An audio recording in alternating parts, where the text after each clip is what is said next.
Baiklah, di sini saya akan membahas 3 pembahasan. Yang pertama, pengertian evaluasi pembelajaran bahasa Arab. Yang kedua, pengukuran. Dan yang terakhir, tes kemampuan bahasa. Yang pertama, pengertian evaluasi pembelajaran bahasa Arab. Secara harfiah, evaluasi berasal dari bahasa Inggris, yaitu evaluation. Sedangkan dalam bahasa Arabnya, yaitu at-takdir, yang artinya penilaian. Secara istilahnya, pengertian dari evaluasi adalah suatu program yang telah dirancangkan dengan proses berdasarkan kriteria dan tujuan yang telah dilakukan. Kemudian, pengertian dari pembelajaran. Pembelajaran berasal dari kata ajar, yang berarti petunjuk yang diberikan kepada seseorang agar dapat diketahui. Sedangkan cara istilahnya, pembelajaran adalah hasil praktik dari suatu proses belajar dan mengajar yang dilakukan secara berulang-ulang dan menjadikan adanya perubahan perilaku. Kemudian pengertian dari bahasa Arab. Bahasa Arab adalah kata yang disusun kemudian dijadikan sebuah kalimat untuk digunakan oleh suatu kaum, yakni kaum itu bangsa Arab dan digunakan untuk berkomunikasi.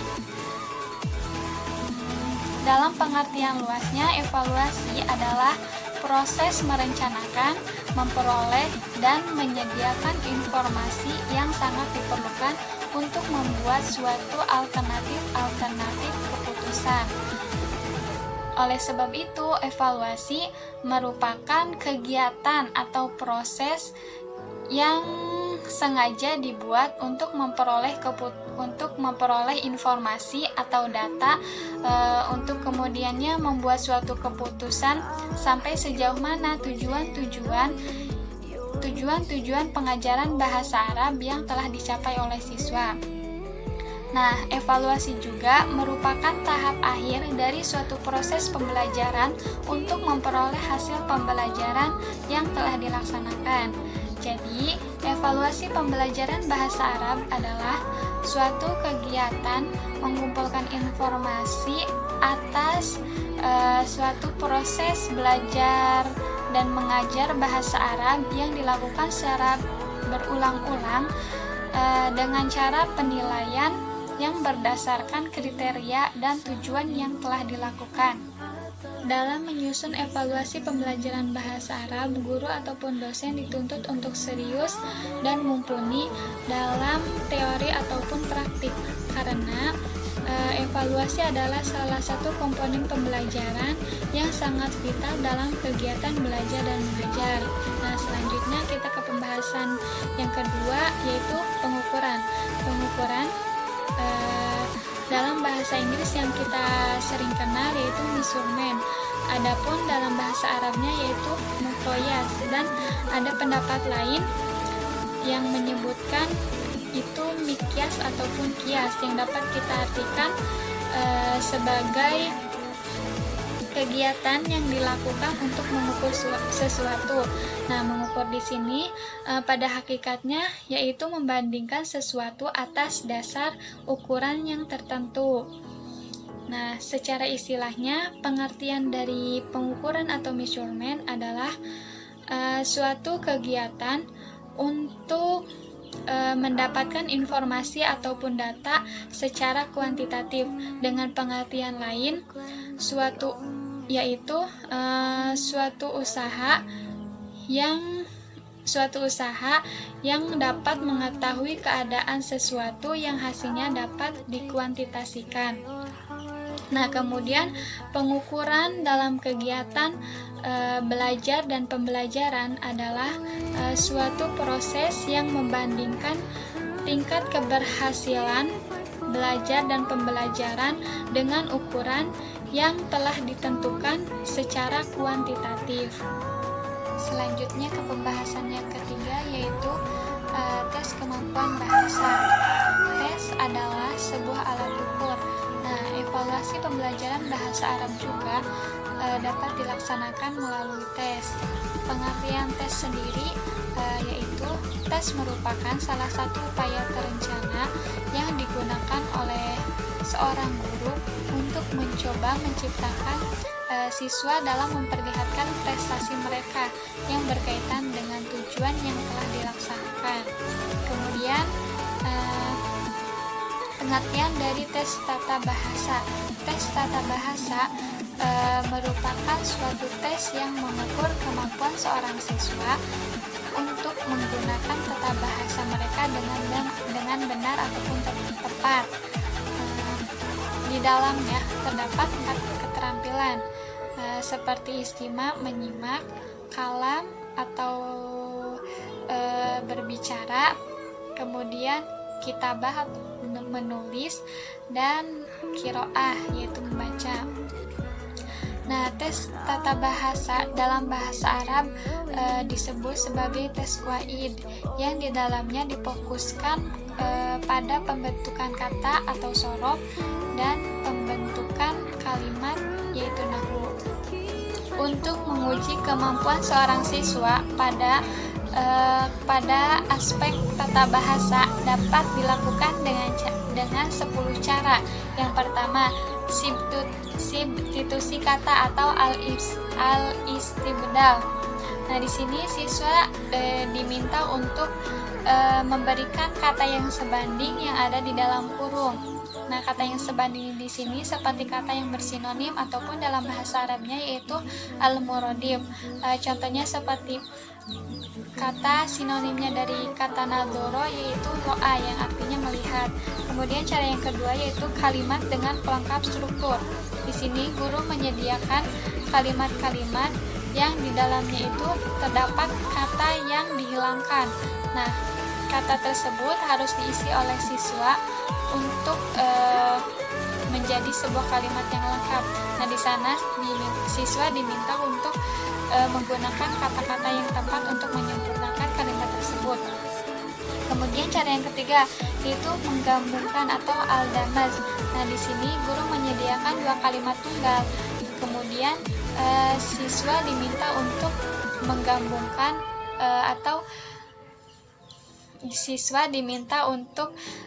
memberikan kata penghubung untuk menggabungkan 2 kalimat tersebut. Contohnya seperti yadhabu Muhammad ilal madrasah ...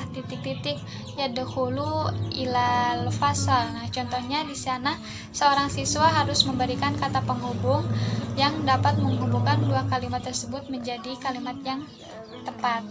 Kemudian cara yang keempat yaitu mengubah kalimat atau kata atau at-ta'dil aswigo. Di sini guru menuliskan kalimat sempurna, kemudian siswa diminta untuk merubah kalimat tersebut dengan pola lainnya. Di sini dimaksudkan seorang siswa harus mengubah seperti jumlah fi'liyah, kemudian mengubahnya kepada jumlah ismiyah. Nah, kemudian cara yang kelima yaitu menyusun kalimat atau at-tartib. Nah, guru di sini menyediakan kata-kata yang disusun secara acak. Kemudian siswa diminta untuk menyusun kalimat tersebut menjadi kalimat yang sempurna. Contohnya seperti ala yadhabu bisayyarah al-madrasati ila. Nah, siswa itu harus melengkapi atau menyusun kalimat tersebut menjadi kalimat yang sempurna. Kemudian cara yang keenam yaitu menyempurnakan kalimat atau at-takmil. Nah, di sini guru menyiapkan kalimat yang belum sempurna. Jadi seperti kata yazhabu Muhammad ila ... Di sana siswa harus menyempurnakan kalimat tersebut. Kemudian cara yang ketujuh yaitu memberi syakal atau tashkil. Di sini guru menyajikan kalimat yang tidak menggunakan syakal. Nah, di sana seorang siswa harus memberikan syakal atau harokat dengan pola nahwu yang tepat. kemudian cara yang ke-8 yaitu menunjukkan asal kata atau istiqoh. Di sana guru menyebutkan kata berupa fiil ataupun isim. Nah, siswa diminta untuk menyebutkan asal katanya, seperti kata miknasatun, itu asal katanya dari kata kana sayak musuh. Kemudian kata miftahun, asal katanya yaitu fataha yaftahu. Nah, kemudian cara yang ke-9 yaitu merubah pola kalimat. Di sini seperti contoh pola kalimat, di sana guru sudah menyiapkan pola kalimat dengan susunan mubtada khobar. Nah, contohnya itu seperti yajlisu Ahmad yajlisu fil kursi. Di sana berarti susunannya sudah mubtada dan khobar. Nah, kemudian siswa diminta untuk mengubah pola kalimat tersebut menjadi fi'il fa'il maf'ul, menjadi jalasa Ahmad yajlisu Ahmad fil kursiyi. Kemudian cara yang terakhir yaitu cara yang ke-10, menerapkan i'rab. Nah, semisalkan di sana guru sudah menyiapkan kalimat i'rabnya itu dengan berbentuk marfu. Nah, kemudian siswa diminta untuk merubah kata marfu itu menjadi jer ataupun nasob, seperti kalimat jaa zaidun. Nah, di sana zaidun itu berbentuk marfu, sedangkan dalam nasobnya itu ro'aitu zaidan. Dan adapun khofadnya atau jernya yaitu marortu bi zaidin. Nah, mungkin cukup sekian. Pembahasan selanjutnya akan dibahas oleh teman saya, yaitu Diana. Assalamualaikum warahmatullahi wabarakatuh.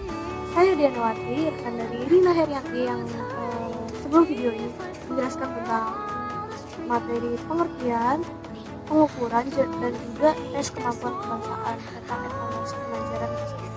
Kali ini saya akan menjelaskan tentang fungsi, tujuan, dan juga penggunaan dari evaluasi pembelajaran, khususnya pembelajaran bahasa.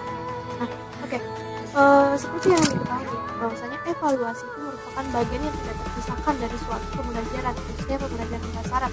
Nah, dalam suatu pembelajaran ada 3 tahapan penting yang perlu dilakukan oleh guru atau pengajar, yakni perancangan atau perencanaan pembelajaran, yang kedua ada pelaksanaan, dan yang ketiga ada evaluasi pembelajaran. Nah, tapi perlu diingat bahwa evaluasi itu tidak harus dilakukan di akhir pembelajaran, tapi juga bisa di awal atau juga di tengah-tengah pembelajaran. Jadi, dalam proses pembelajaran ini, peran guru sangat penting karena guru berfungsi untuk mengatur seluruh rangkaian kegiatan pembelajaran, baik mulai dari misalnya pembelajaran, pelaksanaan pembelajaran dan pengajaran, dan juga melakukan evaluasi pembelajaran. Nah, evaluasi pembelajaran memiliki beberapa fungsi yang diperuntukkan untuk seluruh anggota pembelajaran, baik untuk siswa, guru, ataupun untuk lembaga pendidikan. Yang pertama, bagi siswa.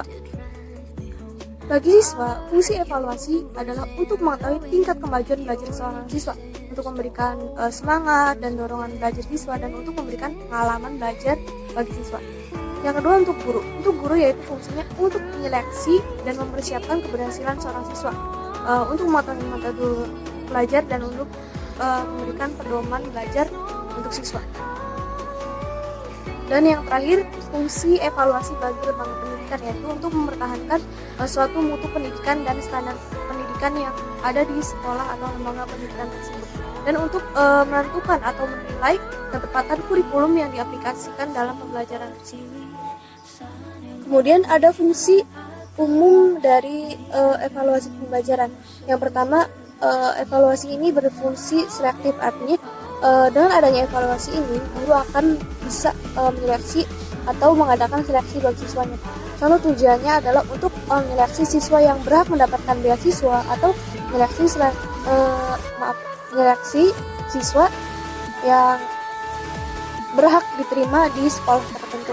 Yang kedua ada evaluasi berfungsi diagnostik, artinya yaitu untuk mengetahui kelebihan dan kelemahan dari seorang siswa, sehingga dapat dengan mudah dicari solusi pembelajarannya. Nah, kemudian yang ketiga, berfungsi untuk memperbaiki proses belajar mengajar. Yang keempat ada evaluasi berfungsi sebagai perbaikan. Yang kelima menumbuhkan motivasi dalam belajar. Yang keenam ada menumbuhkan atau penentuan tindak lanjut pengembangan dalam suatu pendidikan. Dan yang terakhir ialah menelaah suatu objek atau keadaan untuk mendapatkan informasi yang tepat sebagai dasar untuk pengambilan keputusan. Yang kedua ada tujuan evaluasi. Menurut Anastasi, arti evaluasi ialah suatu proses sistematis untuk menentukan sejauh mana tujuan instruksional tersebut dapat dicapai oleh seseorang. Evaluasi ini merupakan kegiatan atau aktivitas untuk memiliki dan menilai sesuatu secara terencana, sistematik, serta juga terarah dan berdasarkan tujuan yang jelas yang akan dicapainya. Menurut Soekardi, tujuan evaluasi itu kurang lebih ada 6, yaitu yang pertama ada untuk menilai ketercapaian suatu tujuan pembelajaran. Yang kedua, untuk mengukur macam-macam aspek pembelajaran yang bervariasi. Yang ketiga, sebagai sarana untuk mengetahui apa yang siswa telah ketahui. Yang keempat, untuk memotivasi belajar bagi seorang siswa. Yang kelima, untuk menyediakan dan sebuah informasi gitu sebagai bimbingan dan konseling. Dan yang keenam, untuk menjadikan evaluasi sebagai dasar perubahan kurikulum. Sedangkan menurut M. Ngalim Purwanto, tujuan evaluasi ini ada 4 tujuan, yaitu yang pertama untuk mengetahui kemajuan dan perkembangan serta keberhasilan seorang siswa. Yang kedua untuk mengetahui tingkat keberhasilan program pengajaran. Yang ketiga untuk keperluan bimbingan dan konseling. Dan yang keempat untuk keperluan pengembangan dan perbaikan kurikulum sekolah yang bersangkutan. Yang ketiga yaitu ada kegunaan dari evaluasi. Evaluasi ini berguna atau digunakan tidak hanya dalam proses belajar mengajar, tapi juga digunakan untuk menilai suatu sistem yang ada di lembaga pendidikan tertentu. Nah, kemudian agar tujuan evaluasi pembelajaran dapat dicapai dengan baik, maka ada syarat-syarat tertentu yang harus dicapai dalam evaluasi pembelajaran tersebut. Syarat yang pertama yaitu ada validitas. Menurut Azwar, validitas berasal dari kata validity yang artinya sejauh mana sih ketepatan dan kecermatan suatu alat ukur dalam melakukan fungsi ukurnya. Nah, kemudian yang kedua ada ANDA atau analisis mengenai dampak lingkungan. Nah, kegunaannya untuk memprediksi dampak dari lingkungan atau rencana aktivitas suatu proyek yang bertujuan dan menegaskan adanya suatu masalah. Dampak lingkungan yang dianalisis di dalam tahap perencanaan sebagai pertimbangan bagi pembuat keputusan. Artinya, jika dalam proses pembelajaran, konsep ANDA ini digunakan dalam evaluasi pembelajaran untuk memprediksi, menjaga, memutuskan, menganalisis suatu dampak pembelajaran yang berguna dalam evaluasi pembelajaran tersebut. Yang ketiga yaitu objektif dan adil. Objektif ialah bagaimana guru menilai suatu pembelajaran siswa tersebut sesuai dengan data di lapangan tanpa ada intervensi dari pihak manapun. Kemudian adil ialah makna yang proporsional yang artinya menempatkan sesuatu pada tempatnya. Jadi, guru yang profesional menempatkan objektif dan adil sebagai landasan yang penting dalam melakukan evaluasi pembelajaran. Yang keempat yaitu seimbang. Nah, evaluasi pembelajaran ini bukanlah merupakan kegiatan yang formal saja, namun bagaimana harus mengadakan evaluasi yang harus sejalan dan juga seimbang dalam tujuan pendidikan pembelajaran. Nah, evaluasi pembelajaran ini harus mengadakan atau menentukan dan mengajarkan siswa secara utuh dalam pembelajarannya, baik secara afektif, psikomotorik, ataupun kognitif. Nah, kemudian yang kelima yaitu praktis atau mudah digunakan. Jadi baik penyusun evaluasi ataupun yang menggunakan evaluasi, yaitu guru dan siswa, itu harus benar-benar melakukannya dengan sebaik mungkin dan harus memperhatikan faktor-faktor seperti bahasa, petunjuk, dan lain-lainnya guna untuk mempermudah kegiatan evaluasi tersebut. Baik teman-teman, mungkin itu saja yang dapat kelompok 1 sampaikan. Atas nama Rina Herianti dan Dianawati, pamit undur diri. Terima kasih telah menyaksikan dan mohon maaf atas segala kekurangannya. Wallahul muwaffiq ila aqwamit thoriq. Wassalamualaikum warahmatullahi wabarakatuh.